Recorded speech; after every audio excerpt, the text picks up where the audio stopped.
Only touch greatness. This is high definition of the Unconventional Kingz. And this is Low Key, the wizard of the Unconventional Kingz. And we're on the Only Touch Greatness podcast. Only Touch Greatness podcast. Hey, I was checking out the one song, Hustlin'. The guitar rips in that song were amazing too. Oh, tell them about them, man, because that's like that's the beginning of us. Yeah. So the guitarist for Hustlin', man. Like, so the way that song starts off is he's mentioning all the people that are just working hard. Like he talks about Dwayne the Rock Johnson, and so I dropped that little riff, which is from his original Ring Walk. Yeah. So I say, but I'm trying to hustle like I'm Dwayne the Rock Johnson. Right. And then he talked about Tech. Because The Rock listens to Tech N9ne while he works out, and so I played the riff from The Rock's favorite Tech N9ne song, which is Straight Out the Gate. Straight Out the Gate. And then when he mentioned C.T. Fletcher, that's when I start playing some blues riffs because C.T.'s brother Kurt Fletcher is an amazing, accomplished blues guitar player. I mean, just a fantastic blues player. So as soon as we brought up C.T., I had to play some blues, like for his brother Kurt. So that phrase, when I say, but I'm trying to hustle like I'm Dwayne the Rock Johnson for AM cardio in the Iron Paradise, like I'm training for my star and roll, tech blaring through these speakers because I'm incensed by just that hard ego, so I slam my Zoe and I fucking go. I guess you could say that I'm rocking Terramana in my glass when I'm bopping. If you ain't near the top, then why you stopping? Just like the Superman from Compton says, you planning to stop if you counting reps. So that's all of those people, C.T. Fletcher, Tech N9ne, The Rock, all of The Rock's products, C.T. Fletcher's slogan, and the fact that that's how The Rock would prepare for those big starring roles was listening to that music.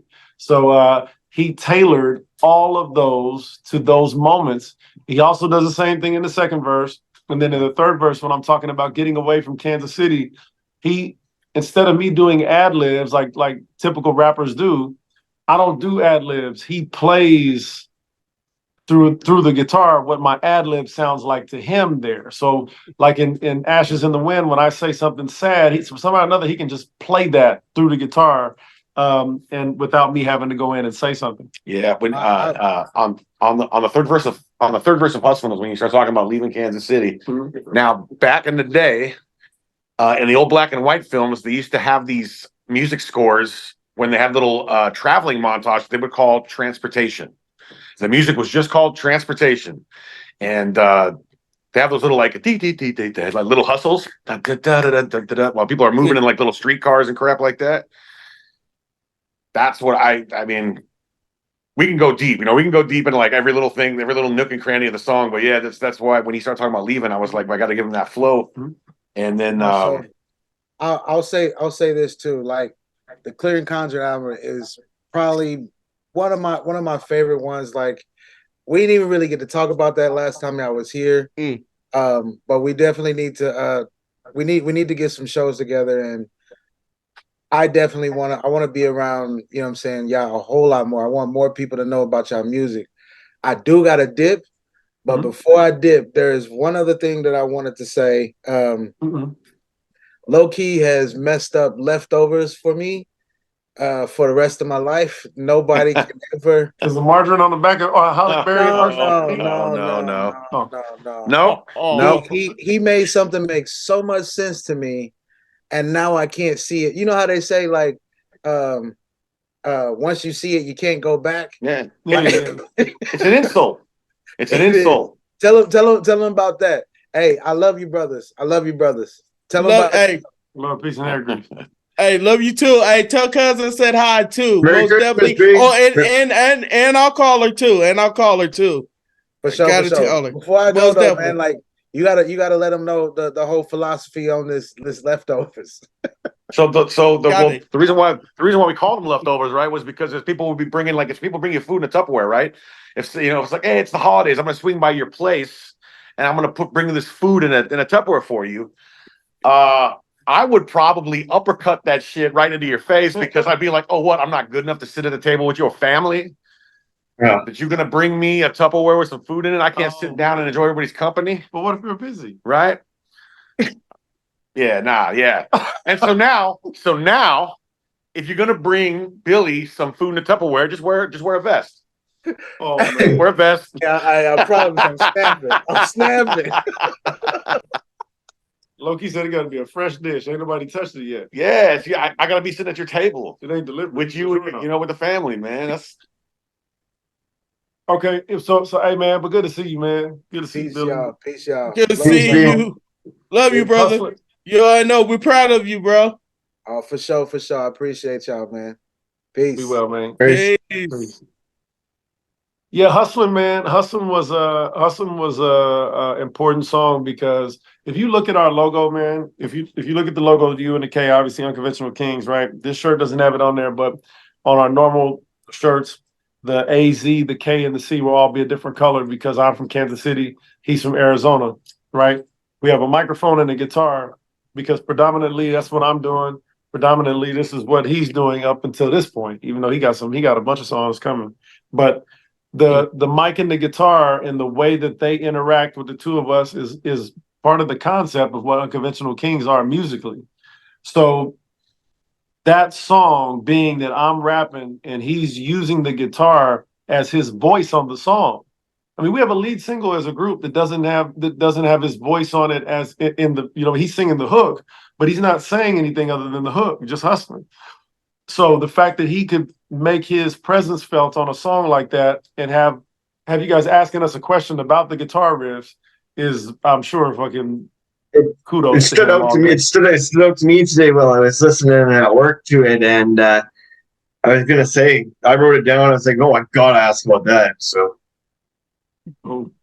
hey, Right. one question I did have while you're going on about your logo and stuff. The question I wanted to know was how come certain letters were big in your names of your group and the songs sometimes, I think you just explained that by which ones were which colors, right?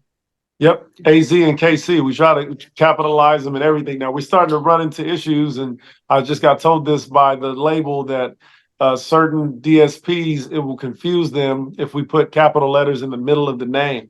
So we may have to spell it traditionally on everything, and then on shirts and hats, and people that the fans will know what it means. Okay.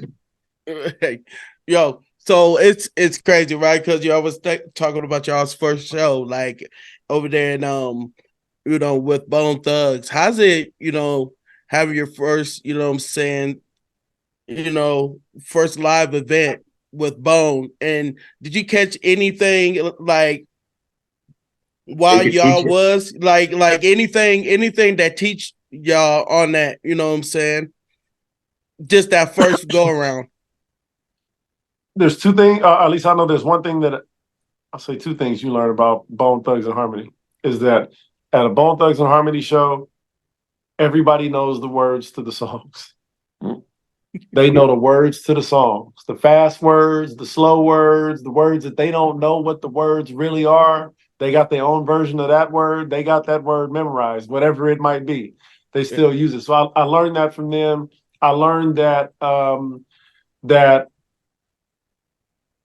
it's important to build longevity because Bone has had a lot of different iterations. You know what I mean? We had the era where Busy wasn't around at all.